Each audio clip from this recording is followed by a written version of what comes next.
This is the MagTube from ProTube VR, a gun stock that is used by professional gamers all around the world in competitive competition, and with versions of it available for the original Oculus Quest and Rift S, the Oculus/Meta Quest 2, Valve Index, HTC Vive and Vive Pro, HP Reverb G2, HTC Focus 3, Pico Neo 3, and even the Samsung Odyssey Windows Mixed Reality headset and the Sony PlayStation PSVR 1. So there's pretty much a version of this available for everybody. But it does come at a price. So is it worth it? Welcome to my tech gear. Let's find out. ProTube VR did send me this to review, but they are not paying or sponsoring for this video, so the opinion you get will be honest and my own. This is the Quest 2 version here, but you should be able to apply this review to all the other versions as well, because it's only the controller holders that are different. And as with all my reviews, I will place purchase links to it in the description down below, so you can go check it out for yourself. Assembly wise, there really isn't much to it because it comes pre-assembled in the box. The only thing you need to do is take your controllers here, put them in the controller holders, and then they just snap to the gun stock itself using magnets. Same goes for the other one as well. That just goes in the other one, then this one goes on the one at the back. Now we're all set up and ready to go. And because the controllers are held in by magnets to the main gun stock itself, if you do need to reload during the game, it just snaps off, get your magazine, put it in the gun, do your reload, snaps back on, you're ready to go again. And that really is the gun stock's main selling point, because it allows you to go from reload to gun to aim to shoot super fast. So in order for the gun stock to really be the best that it can be, it needs to be fully adjustable. Fortunately, this is such a gun stock, and it is completely adjustable. There are three main pivots points here, here, and here.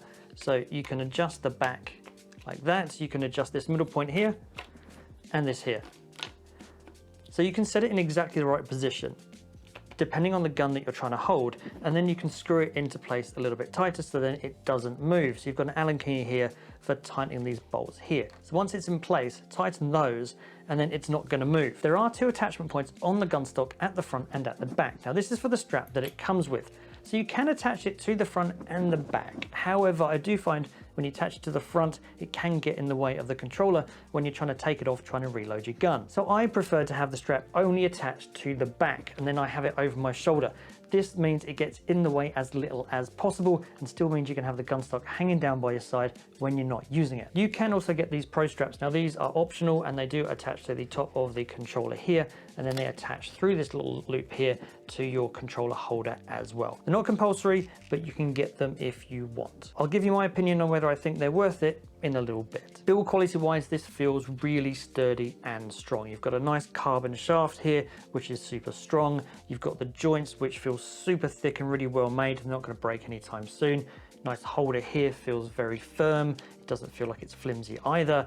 Now that strength does come at a weight. It's not super heavy, but it is 640 grams or about 22 ounces. When you buy the MagTube, it is configured for right-handed people. Fortunately, there is a way to configure it and change it so that it will work for left-handed people too.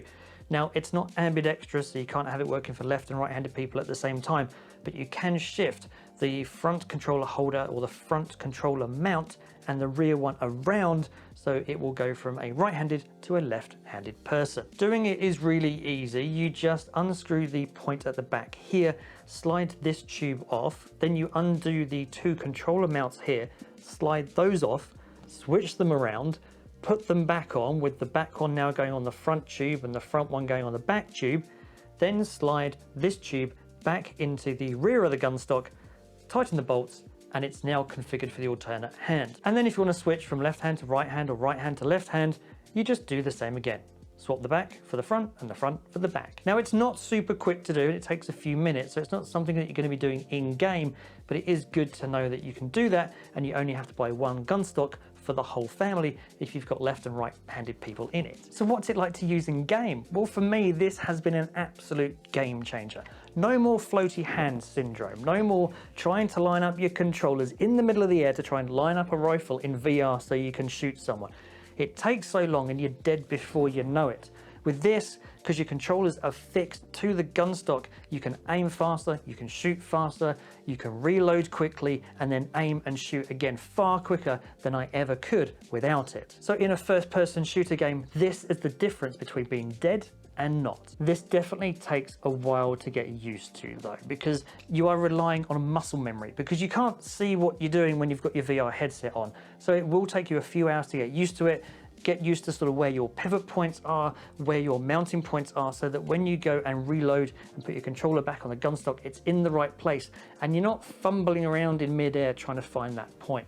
So I would say if you get it, persevere with it, and then you will get so much better. I'm just saying it takes a few hours, muscle memory, lots of practice, but you will thank yourself for making the effort and putting in the time to getting the most out of this. It is fully adjustable, which is great, but in a game where your gun is unlikely to change, like Sniper Elite VR, then I would say lock these adjustable pivot points down so that there's less likelihood of the gun stock moving whilst you're playing. If, however, you're playing a game like Population 1 or Contractors where your gun type is likely to change, so your hands are going to have to be in different positions, I would say loosen these pivot points a little bit so that in game you can change this to match whether you've got a rifle, so you'd probably be a bit straighter, or whether you've got like a submachine gun where you'd probably have something a little bit more angled like that. It is a little bit trial and error to get the right tension, but when you do, this works really well. And now we get to price. Now, ProTube VR is a French company, so all the pricings on their website are in euros.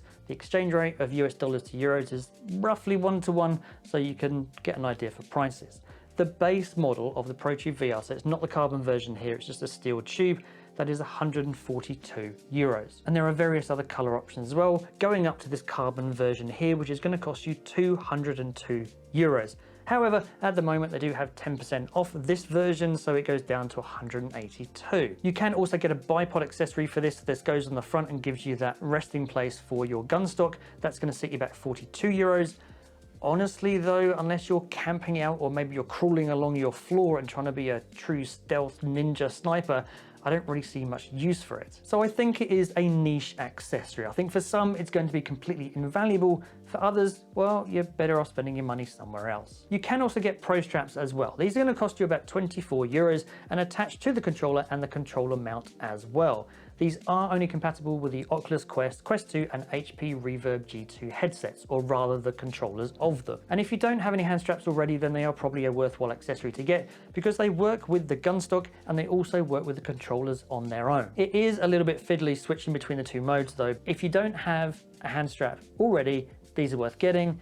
If you've already got one, then I'd probably just say stick with it like this. So at the end of the day, should you buy it? Well, there is no denying that a gun stock significantly improves your play when playing first-person shooters in VR. But at a price of around $150 for the basic version and up to $200 for the carbon version, it's not cheap. You can get cheaper 3D printed gun stocks in the market for about half the price, for instance. However, if you are serious about first-person shooters in VR, are going to use it a lot, want something that is fully adjustable and sturdy and strong and is going to last, then the MagTube is definitely worth an investment. It is also compatible with their haptic feedback module, so you can get a force tube module that goes on the back here, and when you shoot, it gives you recoil when you shoot. That, I think, is awesome. So you can add that later down the line if you want. For me, it has been a game changer when playing games like Population 1 and Contractors. Floaty hand syndrome is now a thing of the past, and I am able to now aim and shoot so much quicker than I could before. I hope this has helped you decide whether the MagTube from ProTube VR is the gun stock for you. Purchase links in the description down below if you're interested. Thanks for watching. If you're not subscribed, please consider doing so. And as always, I'll see you in the next one.